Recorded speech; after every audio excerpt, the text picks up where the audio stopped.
Supreme here coming at you guys with some real talk. I didn't even know there was a generator over here. It's probably really loud. Let me walk over somewhere else. Hi. Wave at the cameras while I'm at work. So yeah, um, I'm actually just like at work right now. I wanted to go live because I don't want to spend so much time just actually just trying to like get this reading. Well, not even this reading, this video to like actually upload.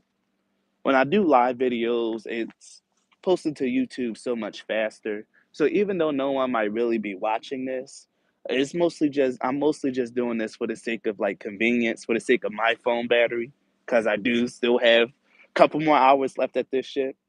Hey Zipra. Yeah, it's not a sacred Sunday thing. I'm not on here giving a reading. I'm just here talking. The Real Talk series is something that I've just been feeling like I needed to do lately. Spirit has really just been pushing me and pushing me and pushing me to just talk and share my experiences, share my insights, share my thoughts on like a lot of things in the world.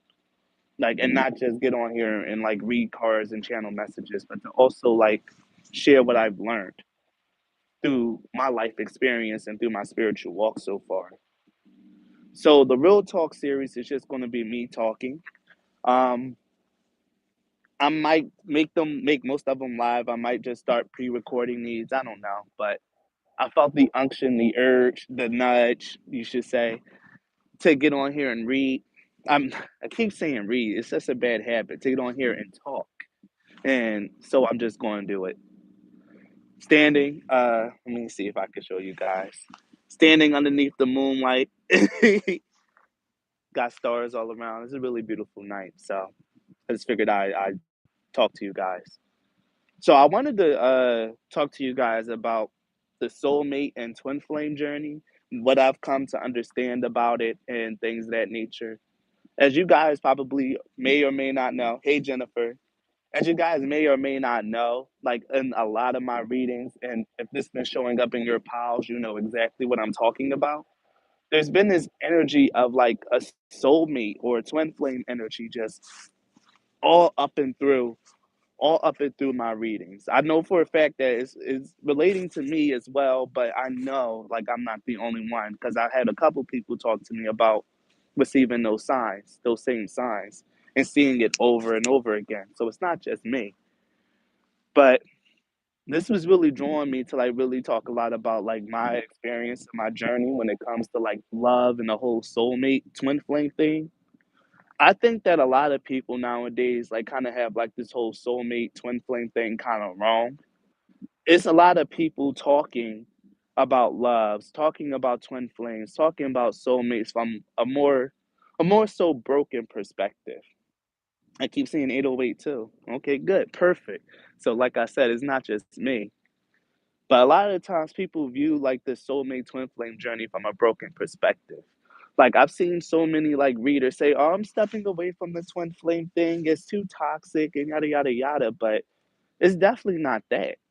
Like a twin flame is someone that's like really like a part of your soul, a part of your spirit. It's a very beautiful thing. And I just don't think that it's something that people should really look at as toxic or chaotic. The fact that you go on a journey with someone else and every journey, even your own life as an individual has its ups and downs. But it's all about how you really integrate and how you face those ups and downs that really make you into the person that you are.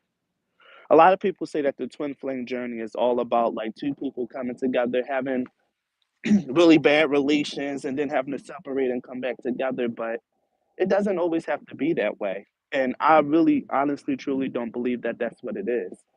Because I personally believe, and what I've come to understand about this twin flame soulmate journey is about two people who haven't even met yet. Because more often than not, once you meet your twin flame, there's not going to be no arguing and separation. Because your twin flame only comes in once you're healed, once you're ready for your twin flame. You can get a lot of soulmates, and I do make the distinction between your twin flame and soulmate. You may get a lot of soulmates that come in to help you along your twin flame journey, but once your twin flame comes in, that's it, that's a wrap. Soulmates and twin flames are not one and the same to me. Like, a lot of people try to conflate and inflate the two, but it's definitely not the same. So there's a lot of people, a lot of things and energies that can resonate with the frequency of your soul. That's why you have soul tribes, star family, and things of that nature.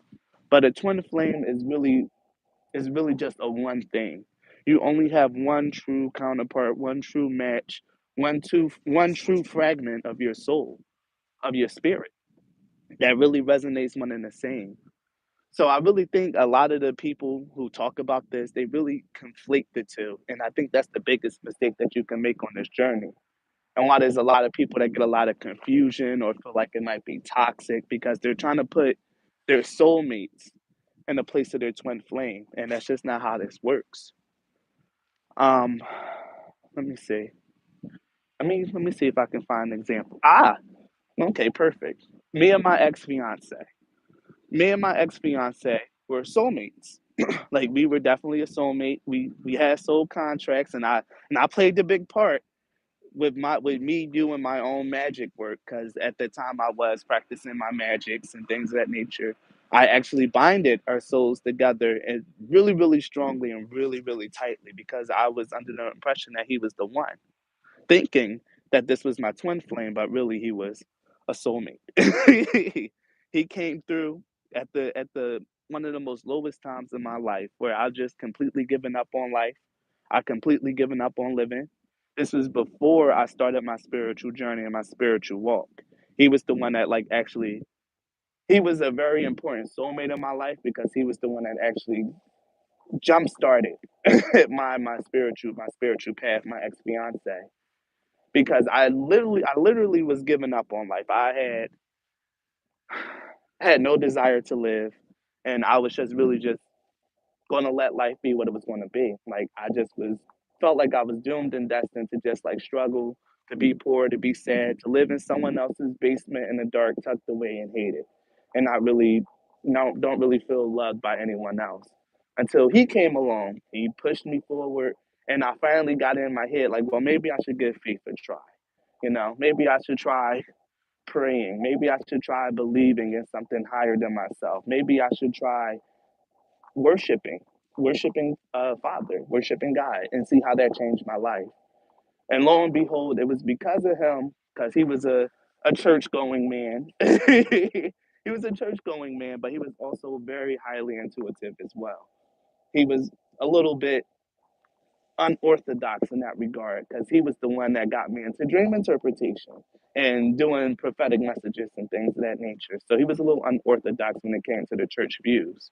But it was because of him that I actually started down my spiritual path. He helped jumpstart that for me. And that's something that a soulmate will do because if I confused that really big and important thing that he done for my life with him being my twin flame. Soulmates can have really big and powerful energies, really big and powerful movements in your life. Like, because of him, my whole spiritual journey was kickstarted because I wasn't going to do it on my own. I literally given up on life. I'm giving up. But don't conflate something like that with a twin flame because if he was my twin flame, I would have already been well into my spiritual journey, healed, and in a very healthy place mentally, physically, and spiritually when I met him. And that's a good barometer for gauging if someone is just a soulmate or a twin flame. Like, are you really happy? Are you really healthy? Are you really like healed and like really just going about your life and just like happy? And that's the biggest part. Like, you have to be happy. You have to be contented in your life before your twin flame comes in. You have to be operating at like your peak efficiency and really at the height of your power before you call in a twin flame because that's literally you have to be expressing the truest essence of your soul and of your spirit before a twin flame can even come in for you. Otherwise, it's just a soulmate, someone that's there to help you along your path. Could be a star family member who's coming in playing the role of lover, or it could be a former lover who's meant to jumpstart something for you. Like my ex fiance jumpstarted my spiritual progression. You shouldn't really get that confused like I did because I started working a lot of magic trying to bind us together. But in the end, Can we really heal 100% in this human body? I believe so. I believe in the in transcendence and ascendance, the Deva path, as they talk about in Hinduism and Buddhism. I believe in that stuff and transcending your human limits and your human energies. A lot of people really don't want to say that because they always want to say the healing journey is always happening. And in a sense, yeah, that's true. You are always healing, but at some point the healing becomes so minor, it becomes more like maintenance than actual healing. And that's how you know when you're just doing a lot of maintenance on your energy and not just, oh, I have to go deep and reflect on this and that and this and that. A lot of that introspective shadow work stuff gets knocked out in the first few legs of your journey. Or I guess I'm in a position to speak about this because I might just be a little bit more advanced. Like I really I do the work. Okay, I do the work. There's a lot of things that I do off screen, off camera that I don't really share with you guys. And now that I'm feeling much more confident and really feeling like I'm starting to reach more towards like now I won't even say the height of my powers because I keep getting told there's more. There's more. You're even stronger than this. But when I'm in a good place right now with who I am as a spirit, and that's what the North Node is about. I see it as our homework. Exactly. Keep moving towards your destined path, or the word that keeps coming up in my personal readings, your dharma, your life purpose, what it is that you're meant to do after you do your shadow work or your karma. After you release yourself from that, you start walking your dharma path, your purpose. Your twin flame shows up once you're on your dharma. Not a and not a moment before. Like, don't get it twisted. Your twin flame will not show up while you're working through your karma. No, no, no. You both separately have to be working on your karma and reach your dharma. That's how you know that this is someone that's your twin flame. When you meet them, they'll mirror everything to you. And I'm saying this because I keep having dreams about it. I keep having dreams about meeting someone that's just like so perfect for me, a counterpart. If you got, well, no, I never shared this with you guys on YouTube. I never shared this before. But before, after the breakup with my ex fiance, and even months after that, whenever I would dream about love and relationships, I was always being slighted. I was always being left out, unloved, or just cheated on. Like, and this theme, if this is true, that so many people get married too young, huh? I guess so. For some people, it could be the fact that they do have this that stuff together, but who knows? Hey, I can't speak all like that. I wouldn't say people get married too young because you don't know the signature of other people's spirit all the time. They could already come through with not a lot of karma to work through. Hence, why some people have more abundantly blessed lives. That's something that I've come to find out when you, or at least this is just a theory that was like kind of stuck into my head that I felt like Father kind of planted there. When you're like on like your last few lives, your your life becomes a little bit more abundantly blessed, which is why you get those people who get rich while they're young, those people who end up having like that fairy tale life. Those people are more towards like the end of their spiritual journey and their spiritual path. So I wouldn't say that they getting married too young. I would think that they've already done a lot of work and a lot of karma in their past lives. To the point where they don't even need to be spiritually aware of this life, they just need to enjoy it. But that's just my theory on it. That's my theory. So I wouldn't say they get married too young, they just blessed. They're fortunate enough to meet their counterpart at a young age. They're you should celebrate them. Like, yes, congratulations. Those high school sweethearts who get married and stay married all their lives, very blessed. Very, very blessed. That's the most beautiful gift that you can receive in this life. Is to find your lover, find your true companion, and to just go through this journey with them and not do it alone. But for the rest of us, for the rest of us, even for those of us even who might be on our last life or who volunteered to come back, but you don't have that kind of life. Your twin flame will only come in once you work through your karma and done and or on your dharmic path. There's a there's a certain sense that I feel like a lot of people have, especially when it comes to like dating nowadays. There's something really profoundly sad about people's views and on dating and relationships in this current age. I've always found myself when I hear other people talk about like love, talk about relationships, there's always a pain in my heart because it's just like, well, damn, is that really how you feel? Is that really how you see such a beautiful and wonderful gift?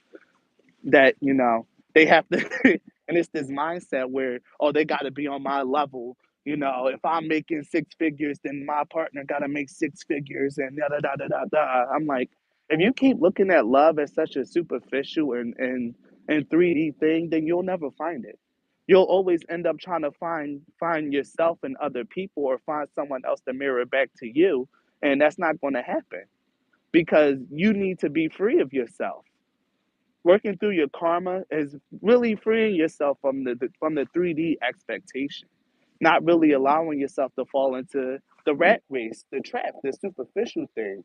Wanting someone to match you materially is as low vibrational as you can get. Like, because why is that a big thing? Love transcends all of that.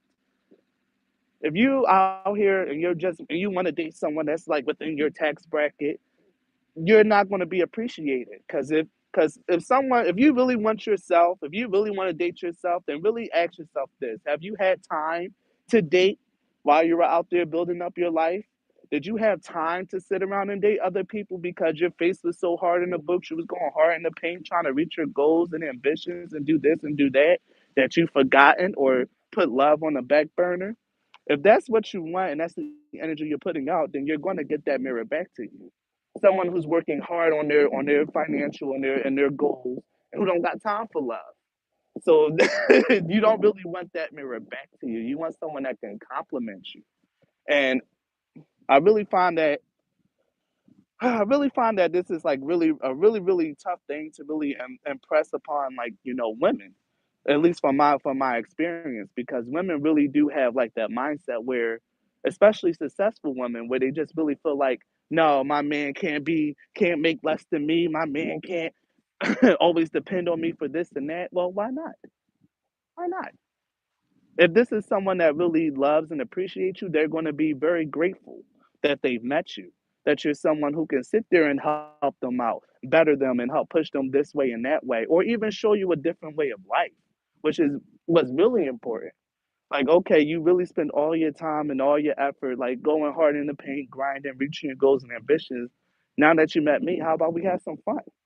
Okay, I see that you got a lot saved up, that you got all these vacation days. How about we use them and we go to the Bahamas and we have fun. And you let me like cater to you while we're there on the trip. Even though you paid for it, I'm still going to be here and we're going to make this the best trip ever because you're sharing it with someone that's special.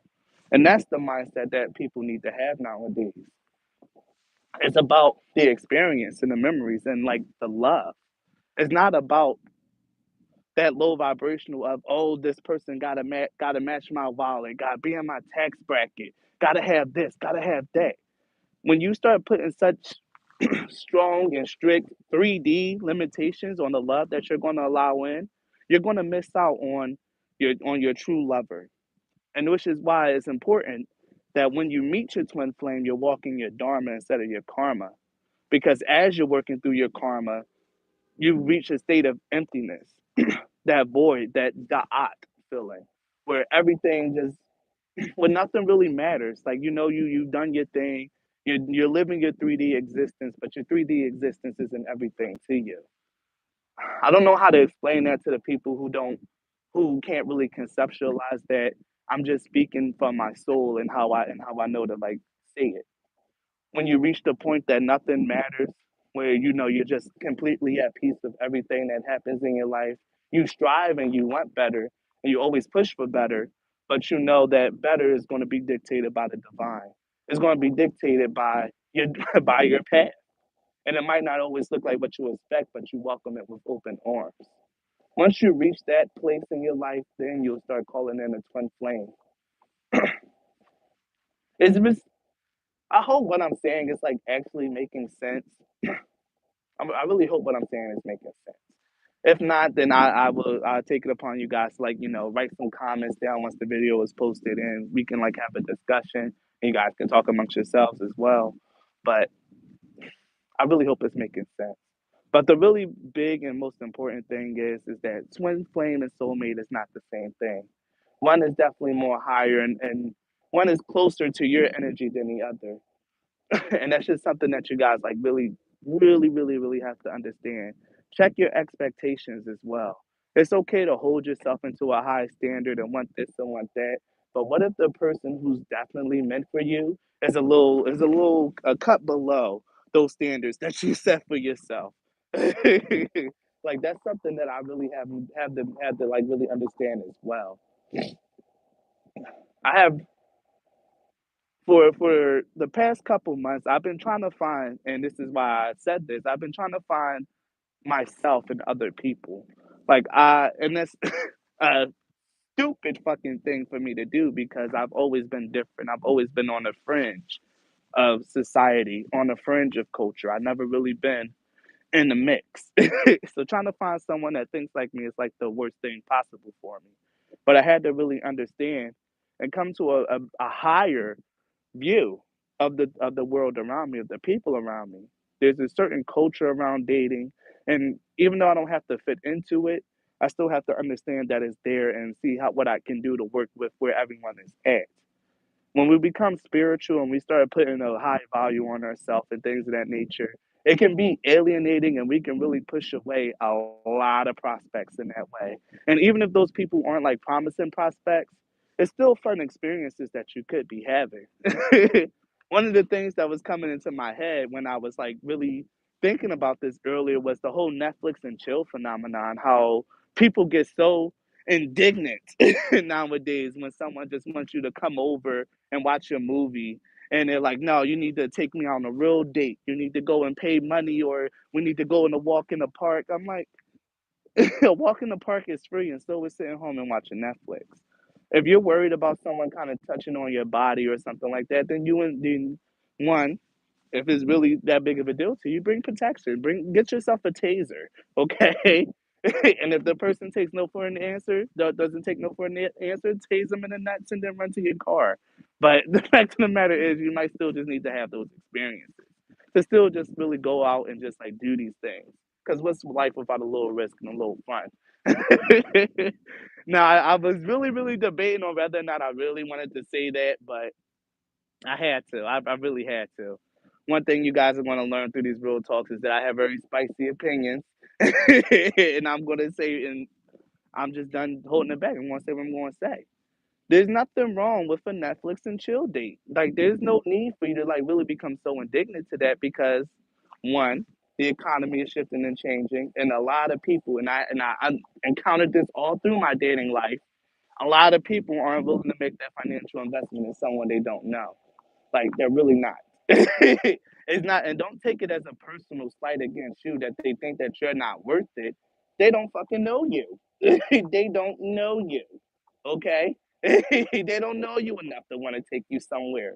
We can come to a nice controlled environment and I can see how you are and get a feel for your personality in that way instead of me making a financial investment. That's how people look at it. It's not the highest perspective, but not everyone is ascended and evolved. So you gotta really work with the people that's around you. And then as you go through and have enough of those experiences, you start to realize what it is that you like and don't like. Eventually your twin flame is gonna come in. They're always gonna come in when you least expect it. When you've been through maybe 10, 20 Netflix and chill dates, and then eventually this one guy says, hey, I really like your vibe. Let me take you out to here, here, and here. And then it's like, oh, finally. I've been through all this shit and now here's this person. When I least expected it, when I almost given up hope, there they on coffee and tea for the first date. Yeah, see, little cute things like that. There's nothing wrong with just going on a really nice cheap date or an inexpensive date, like having going to someone's house and letting them cook for you or something like that. There's nothing wrong with it. It's not a slight against you. It's just that that person don't fucking know you. They're be lucky they're even comfortable enough to bring you into their home. Like hell, because you don't know what's going on nowadays. You don't know what's happening. It could be dangerous for you and it could be dangerous for them because let's not forget that crazy people are of both genders. Okay? They're of both genders. So Keep that in mind. Is that all I really wanted to say? But yeah, I got the deep and reflective stuff out the way first, and now I'm just kind of talking more on the surface, more 3D practical stuff about just like dating and things of that nature, and how to just like really go about this.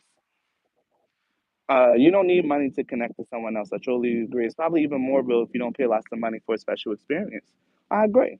And a lot of my best, well, in one of my best relationships, or like one of the relationships that I enjoyed the most, we started out with just like the walks in the park and the kind of things, getting to know each other. There's nothing wrong with that. And my longest relationship, aside from my ex fiance, started out with us going out on a date first. And even with my ex fiance, I think we went out on a date first too. So hey, those kind of things will come along. Like it's gonna happen. If only thing you're getting is people asking you to come Netflix and chill, then maybe that's what the universe is trying to like signal something to you. If that's literally all that's coming your way, instead of turning your nose up at it and saying no, how about you just say yes for once? Give it a shot. Give it a chance. You might end up meeting someone really cool, or even if they turn out to be a total creep. Like I said, keep your protection, tase them in the nuts, and get up out of there. But either way, it's an experience that you got to go through. So don't really try to like frown your nose up at it because the universe is sending stuff your way for a reason. And it's meant for you to experience and to have a more varied life. Who knows? Even at Netflix and chill dates where you have to take someone in the nuts, it can be something very funny that you and your twin flame can talk about. And maybe they can relate. Who knows? All I'm saying is don't discount anything and don't really fall for the cat that twin flame journey is supposed to be toxic and that soulmates and twin flames are one and the same. They're really not. Soulmates are more abundant. Your twin flame is really honestly your one and only. So I think this is good enough. I've been talking for almost a half an hour. I think I said everything I wanted to say. So thank you guys for sitting down and listening. This has been real talk with Margaret Supreme. I love you all. Enjoy your night. Bye.